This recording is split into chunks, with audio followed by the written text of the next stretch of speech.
Sungguh menyedihkan, inilah pesan terakhir Sayyidina Husain sebelum dipenggal dan wafat di Karbala. Sayyidina Husain bin Ali adalah cucu kesayangan Nabi Muhammad yang mendapatkan derajat mulia di sisi Allah Subhanahu wa Ta'ala. Meskipun saat beliau wafat di Karbala, banyak pasukan penguasa yang berbuat zalim atas perintah penguasa Damaskus yaitu Yazid bin Muawiyah.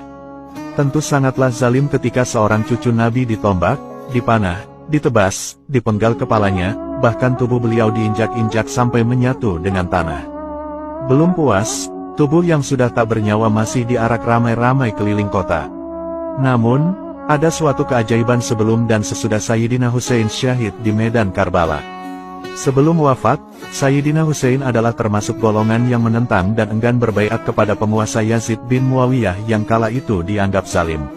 Sikap teguhnya itu semakin memuncak ketika ada surat dari penduduk Kufah yang berjanji akan mendukung dan membaiat Sayyidina Husain. Akhirnya, berangkatlah Sayyidina Husain dan rombongan menuju Kufah.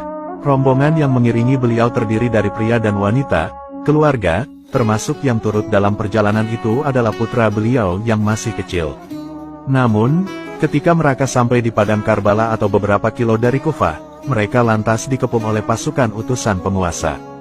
Berhari-hari mereka terisolasi. Panglima pasukan penguasa yang dikepalai Ubaidillah bin Ziyad lalu menawarkan supaya Sayyidina Husain bersedia tunduk berbaiat kepada penguasa Yazid bin Muawiyah.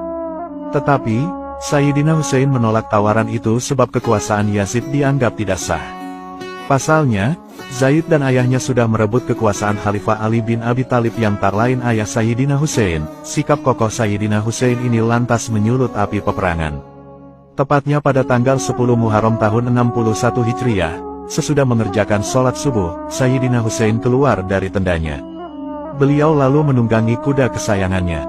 Namun, tiba-tiba beliau melihat pasukan penguasa yang sudah mengepung di sekeliling beliau. Sayyidina Husain lalu menatap pasukan pengepung dan berpidato sangat indah serta menyentuh hati. Beliau berkata, "Lihatlah nasabku, pandangilah siapa aku ini, lantas, lihatlah siapa diri kalian. Perhatikanlah, apakah halal bagi kalian untuk membunuhku dan menciderai kehormatanku? Bukankah aku ini putra dari anak perempuan nabimu? Bukankah aku ini anak dari wasi dan keponakan nabimu yang pertama kali beriman kepada ajaran nabimu? Bukankah Hamzah sang pemuka para syuhada adalah pamanku? Bukankah Ja'far yang akan terbang dengan dua sayap di surga itu pamanku? Tidakkah kalian mendengar kalimat yang viral di antara kalian, bahwa Rasulullah berkata tentang saudaraku dan aku, keduanya adalah pemuka dari pemuda ahli surga? Jika kalian percaya dengan apa yang aku sampaikan, dan sungguh itu benar karena aku tak pernah berdusta,